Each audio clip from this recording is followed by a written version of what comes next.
Quim Valls és professor de matemàtiques i grafòleg diplomat.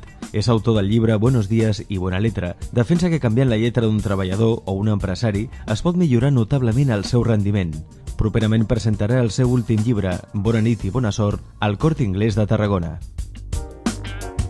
És la grafologia una eina imprescindible per seleccionar el personal?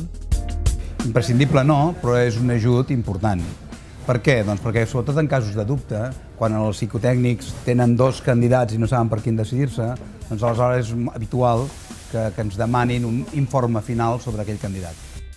La manera que tenim d'escriure defineix la nostra personalitat? L'avantatge que té la lletra és que és inconscient. Jo amb un psicotècnic, tot i que és difícil perquè estan molt ben pensats, puc intentar mentir a la persona que m'està fent l'entrevista. Però la lletra és inconscient, per tant aquí no puc mentir. De manera que la lletra ens dona un informe real de l'inconscient, de la personalitat d'aquell individu. Què es pot saber del candidat a una feina només per la seva lletra? Mira, una cosa que a mi em demanen molt és el test d'integritat. És a dir, si aquell empleat em fallarà, si és un empleat que un cop ensenyat i preparat em deixarà per anar-se a una altra empresa, per dir-ho així, si és una mica un mercenari, si és una persona que té un enfocament molt professional o, per al contrari, dona una gran importància al seu oci, de manera que si el faig treballar un cap de setmana potser el treballarà, però ho farà una mica de forma reàcia, no? Em podries posar un exemple?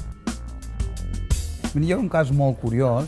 Va arribar la lletra d'una persona que havia de treballar en un càrrec molt confidencial. Jo em pensava que estàvem parlant, perquè normalment quan arriben aquests casos són executius. I jo he d'escriure una persona amb unes faltes d'ortografia importants, tot i que no ens fixem mai en el text, eren evidents. I una lletra de persona que havia estudiat poc. Bé, el que sortia en l'informe és que era un bocamoll, per dir-ho així.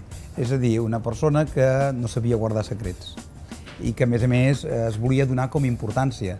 De manera que si li posàvem al seu abast una informació valuosa, encara que no fos per fer mal, sinó simplement per poder presumir que la tenia, doncs era una persona així pocamoll, perillosa en aquest aspecte.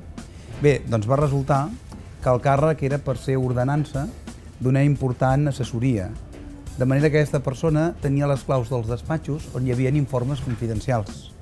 I, naturalment, amb aquest informe que vam fer, i malauradament per aquesta persona que afortunadament jo no coneixia, doncs no el van escollir.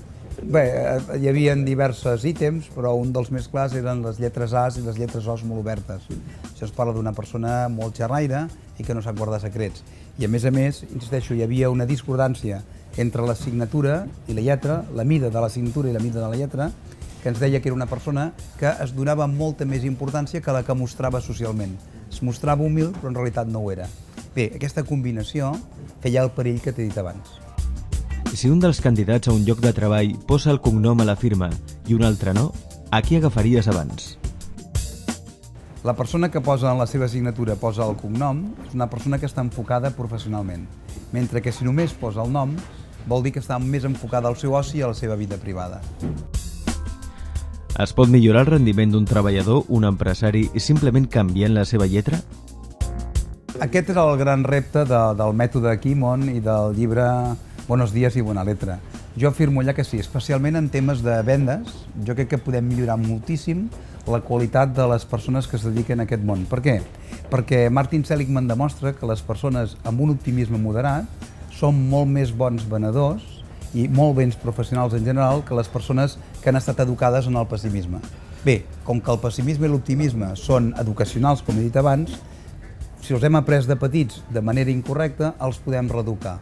I la lletra és una estratègia fantàstica, la grafotransformació que dic jo, és una estratègia fantàstica per poder millorar aquest tipus de professionals. Podem millorar-lo, és a dir, podem portar-lo, jo sempre dic que el que fa la grafotransformació és portar les persones al límit del seu potencial.